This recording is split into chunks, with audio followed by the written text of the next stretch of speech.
आणि आता पाहणार आहोत मोठ्या बातम्या। कुणाल कामराला मद्रास उच्च न्यायालयाचा मोठा दिलासा। कुणाल कामराचा अटकपूर्व जामीन मंजूर। कामराला 7 एप्रिलपर्यंत अटकेपासून संरक्षण।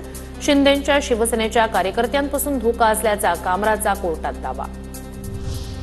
मद्रास उच्च न्यायालयाकडून कुणाल कामराला दिलासा, मात्र कामराला मुंबईत येऊन कोर्टाकडून रितसर जामीन मिळवणं गरजेचं। कामरा 31 मार्चला मुंबई पोलिसांसमोर चौकशीसाठी हजर राहणार। कुणाल कामराबाबत आता 3rd डिग्रीचा वापर करावा लागेल। वरिष्ठांच्या सूचनेमुळे आम्ही संयम बाळगून। शंभूराज देसाई यांची कामरावर प्रतिक्रिया।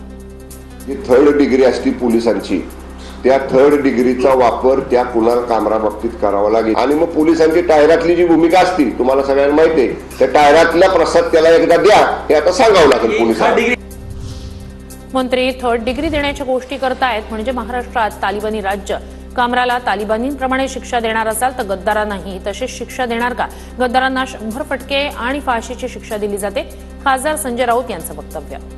कोणी 3rd डिग्री द्यायच्या गोष्टी करत असतील एखादा मंत्री, याचा अर्थ या महाराष्ट्रात तालिबानी राज्य सुरू आहे। तुम्ही हिंदू राष्ट्र म्हणता, पण इस्लामी राष्ट्राप्रमाणे तुम्ही शिक्षा देताय। ठाकरे ब्रँड संपला, फक्त बाळासाहेबांची शिवसेनाच जिवंत। बाळासाहेबांचे विचार पुढे घेऊन जाताना कोणी आडवं आलं तर त्यास आडवं करण्याची आमच्यात ताकद। संजय शिरसाट यांचं वक्तव्य। ठाकरे ब्रँड संपलेला आहे। बाळासाहेबांची शिवसेना जिवंत आहे, बाळासाहेबांचे विचार जिवंत आहेत। उभाटा तर कधीच संपलेला आहे। सुग्रीव कराडच्या सांगण्यावरून संतोष देशमुख यांनी घुलेला मारहाण केली। आरोपी जयराम चाटे आणि महेश केदारच्या जबाबात उल्लेख। महाराष्ट्रातील तरुणीची बंगळुरूमध्ये पतीकडून हत्या। मृतदेह सुटकेसमध्ये टाकून पती महाराष्ट्रात। पोलिसांनी ताब्यात घेतल्यानंतर पतीनं विष प्राशन केलं।